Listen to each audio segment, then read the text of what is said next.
Si Hao meminta Hing Yi untuk bertahan, dirinya akan menyalurkan energi sejatinya untuk Hing Yi.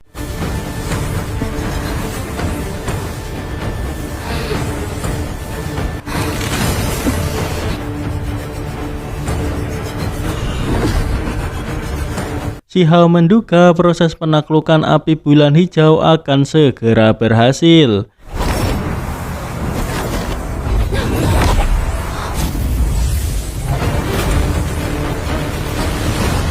Namun ternyata belum. Akhirnya si Hao menyalurkan energi sejatinya kembali untuk membantu Hing Yi. Nampak Hing Yi terlihat kesakitan. Muncullah perwujudan dari api bulan hijau peri Hing Yue.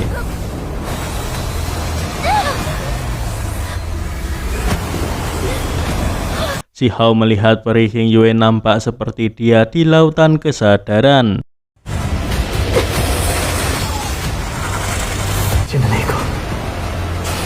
Hing Yi masuk ke alam ilusi jiwa ilahi. Nampak terlihat ada seekor ular yang menyeramkan yang ingin memangsa Hing Yi. Hing Yi berhasil menghindar. Ular itu tak menyerah dan menyemburkan api ke arah Hing Yi.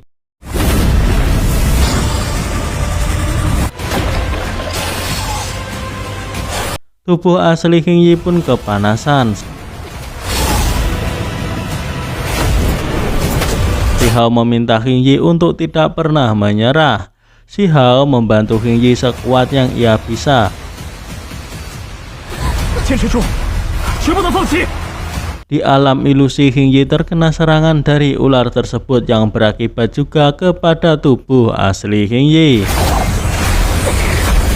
Si Hao begitu mengkhawatirkan Hing Yi yang terjatuh dari udara dan bergegas berlari mendekati Hing Yi. Langkahnya tiba-tiba berhenti karena terjadi fluktuasi kekuatan dari api bulan hijau. Hing Yi merasa putus asa. Ia menduga bahwa dirinya mungkin akan gagal, takutnya akan terbakar menjadi abu. Sembari dirinya menatap ke arah si Hao. Namun si Hao sebagai lelaki sejati tak akan membiarkan kekasihnya mati dalam keadaan seperti itu. Si Hao melangkah ke arah kobaran api bulan hijau dengan penuh percaya diri. Si Hao terlihat menahan panas api tersebut. Meski Hing Yi melarangnya untuk mendekat karena tak mau si Hao ikut terbakar bersama dirinya. Namun si Hao tak memperdulikan larangan Hing Yi. Karena dia sudah bertekad api bulan hijau tak akan menjadi halangan bagi dirinya. Di sini Hing Yi mengingat saat dirinya menikah dengan si Hao di alam bawah. Si Hao dengan penuh perjuangan melangkah maju selangkah demi selangkah. Ia menggunakan teknik reinkarnasi untuk menahan panasnya api bulan hijau. Ia merasa panas yang luar biasa meski hanya berada di dekatnya. Si Hao tak bisa membayangkan apa yang dirasakan oleh Hing Yi. Si Hao pun mengingat kenangan indah bersama Hing Yi membuat dirinya terpacu membakar semangatnya untuk menyelamatkan Hing Yi. Hing Yi pun tak menyangka jika ini akan menjadi akhir bagi dirinya. Meski seperti itu, si Hao tak pernah menyerah untuk menyemangati Hing Yi agar Hing Yi tetap bertahan. Si Hao pun terlempar ke belakang akibat kekuatan dari api bulan hijau.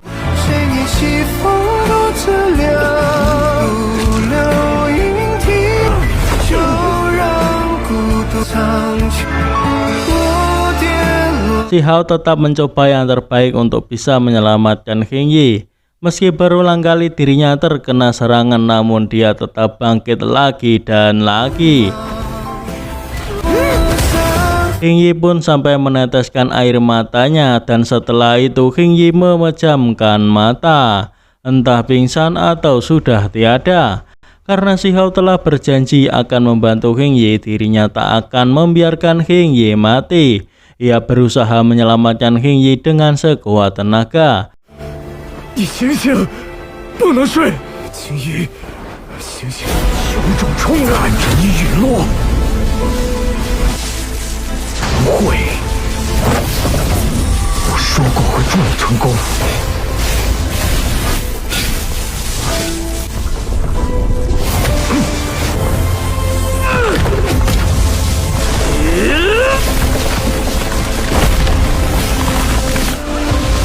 Si Hao menyadari bahwa armor yang ia miliki mampu menetralkan sebagian besar kekuatan api bulan hijau. Karena hal itu, si Hao memakaikan armor itu kepada Qing Yi bermaksud agar Qing Yi dapat menaklukkan api bulan hijau. Di alam ilusi jiwa ilahi, ternyata Qing Yi telah masuk ke dalam mulut ular. Lantas si Hao membantu Qing Yi untuk keluar dari dalam ular tersebut. Dengan bantuan si Hao, akhirnya Qing Yi berhasil mengalahkan ular itu. Si Hao dan Qing Yi menggunakan teknik terbaik mereka untuk mencoba menaklukkan api bulan hijau.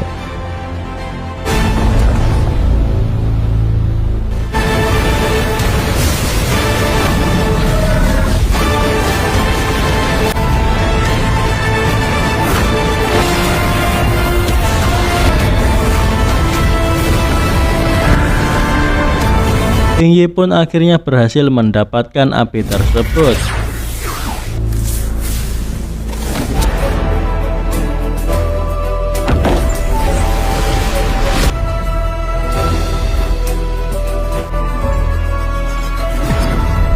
Terlihat armor yang diberikan si Hao sudah tidak ada dan berganti menjadi pakaian yang indah dan membuat Qing Yi semakin terlihat cantik. Bahkan si Hao sampai bengong melihat itu. Namun ia ditegur oleh Qing Yi agar tak melihat dirinya seperti itu. Qing Yi mengingatkan jika si Hao gagal dalam pertempuran jenius 3000 negara, si Hao harus tetap tenang dan berpikir bijak, dan meyakinkan si Hao bahwa si Hao kelak di masa mendatang pasti akan bangkit. Namun tiba-tiba Qing Yi merasa pusing hendak mau pingsan.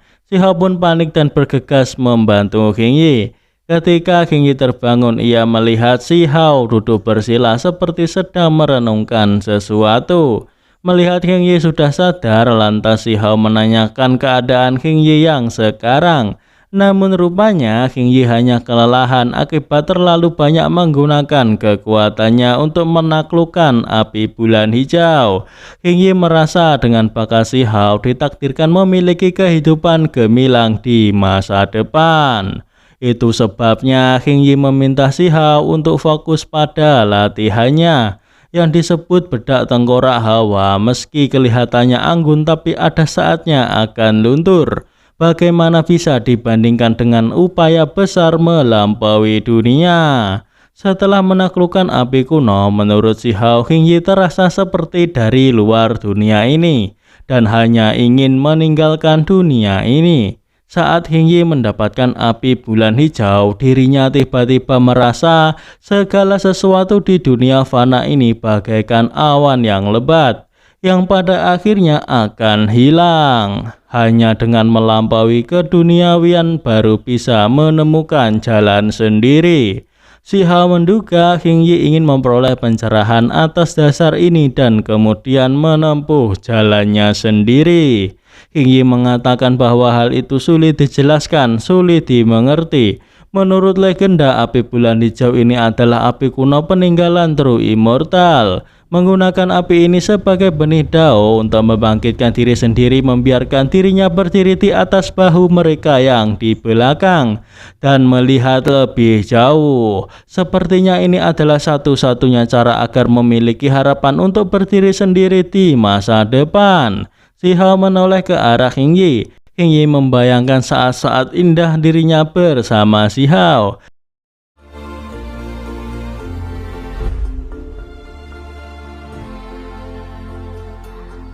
Si Hao ingin mengetahui mengapa menggunakan mereka sebagai benih api. Si Hao juga bertanya, tidak bisakah menganggap diri sendiri menjadi benih Dao? Si Hao memberikan argumen, jika satu butir pasir, satu tangkai rumput, sebuah pohon gunung, dan objek nyata lainnya sebagai rujukan, gunakan gunung, sungai, langit, bumi, matahari, bulan, dan bintang sebagai benih api, itu baru yang disebut Daomu sendiri. Si Hao dikagetkan dengan sambaran petir dan mengira bahwa ada yang menyerang dirinya.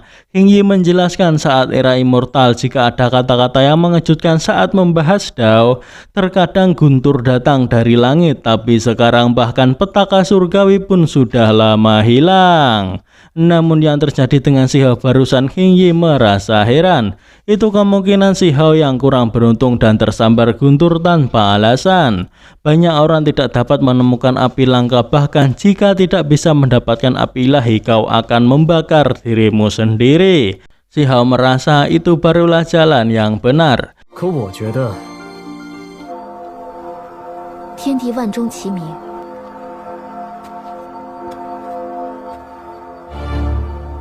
Semua lonceng dunia berbunyi bersamaan. Inilah yang diceritakan oleh faksi-faksi kuno dan tradisi Dao kepada dunia. Pertempuran jenius 3000 negara akan segera dimulai. Penciptaan immortal kuno sisa-sisanya masih ada hingga kini. Mungkin ini adalah kesempatan terakhir. Ini mungkin orang-orang yang tersegel dalam gunung es. Mereka semua telah dibangunkan kembali untuk mengikuti pertempuran jenius 3000 negara. Setelah berhasil membantu Hing Yi mendapatkan api bulan hijau, Si Hao kembali ke dojo menemui gurunya He Daolin. Daolin mengatakan bahwa Si Hao memang bodoh karena memberikan semua api surgawi kepada orang lain. Itu adalah benih immortal. Ada begitu banyak ketua faksi yang mencari benih immortal yang sangat langka. Si Hao menjelaskan bahwa dirinya memang telah memberikan semuanya, jadi dirinya mau tidak mau harus mencari yang lain. Pertempuran jenius 3000 negara akan segera dimulai. Jangankan orang-orang terkuat sepanjang masa yang terkurung di tanah terlarang gunung es, bahkan jenius-jenius muda dunia juga harus menemukan api langka. Begitu mendapatkannya, mereka akan terbakar dan menjadi dewa. Daolin memarahi Si Hao yang melakukan hal bodoh semacam itu. Si Hao dengan penuh percaya diri mengatakan bahwa dirinya sudah bilang, tak satu pun dari mereka yang bisa dibandingkan dengan dirinya. Daolin menganggap Si Hao terlalu meninggikan diri sendiri. Tanpa benih immortal api kuno, He Daolin mengatakan bahwa Si Hao tak punya harapan untuk masuk 100 besar. Melihat hal itu, He Daolin merasa bahwa dirinya memang harus turun tangan sendiri dan memberi Si Hao api surgawi merah. Sebelum He Daolin pergi, dirinya menyuruh Si Hao untuk pergi berlatih 89 keterampilan surgawi. Terlihat dua orang berjalan, ia membicarakan mengenai gerbang kecil rusak yang seharusnya sudah dekat. Senior itu melukai junior Lu, bahkan mengancam junior Liu. Hari ini tidak boleh melepaskannya. Kelihatannya dimaksud mereka adalah Si Hao. Rekan klan Celestial akan menjadi saksi hari ini. Mereka hanya menginginkan keadilan, bukan untuk menindas orang lain. Seseorang bingung melihat ada gunung yang berjalan sendiri. Lantas 3 orang tersebut mendekat ke arah gunung itu. Yang sebenarnya gunung itu diangkat oleh Si Hao yang melakukan latihan 89 keterampilan surgawi. Karena Si Hao telah mendekati ranah Divine Flame, dirinya bertanya-tanya tentang langkah yang tepat untuk mengambil langkah penting ini. Si Hao juga bingung dengan apa yang akan ia makan untuk makan malam. Benar saja, para murid-murid itu sedang mencari Si Hao. Seseorang dari klan Celestial berniat memberi Si Hao pelajaran atas nama Akademi Tianxian. Mendengar klan Celestial, Si Hao langsung menghancurkan gunung atau batu besar yang ia bawa dan dengan mudah menjatuhkan 3 murid itu dengan batu.